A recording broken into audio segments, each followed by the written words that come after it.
शादी की एक तकरीब में एक शख्स ने अपने प्राइमरी स्कूल के उस्ताद को देखा, जिन्होंने उसे तकरीबन 35 साल पहले पढ़ाया था।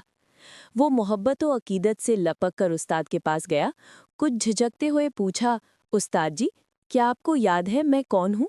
उस्ताद ने नरमी से कहा, माफ़ करना बेटे, पहचान न पाया। शागिर्द ने आहिस्ता लहजे में कहा, मैं वही लड़का हूं जिसने एक बार क्लास में साथी बच्चे की घड़ी चुरा ली थी। जब वो बच्चा रोने लगा तो आपने हम सबको खड़ा करके जेबें चेक करने का फैसला किया। मुझे लगा अब सबके सामने रुसवाई होगी, सब हंसेंगे, मेरी इज्जत खाक हो जाएगी। लेकिन आपने सबसे पहले हम सबको दीवार की तरफ मुंह करके आंखें बंद करने का कहा, फिर सबकी जेबें चेक की।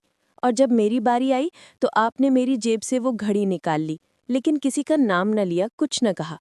घड़ी वापस उस बच्चे को दे दी और बात वहीं ख़त्म कर दी। न कोई सज़ा, न तज़हीक, न शर्मिंदगी। उसी दिन से मैंने तहैया कर लिया कि ज़िंदगी में कभी कुछ चोरी नहीं करूँगा। तो उस्ताद जी, आपको ये वाक़या ज़रूर याद होगा। उस्ताद मुस्कुराए, कंधे पर हाथ रखा और कहा, हाँ बेटे, मुझे वो वाक़या याद है।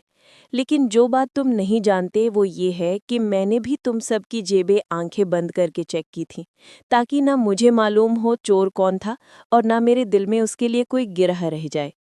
यही होता है एक सच्चा उस्ताद, जो सिर्फ इल्म नहीं देता, किरदार भी बनाता है।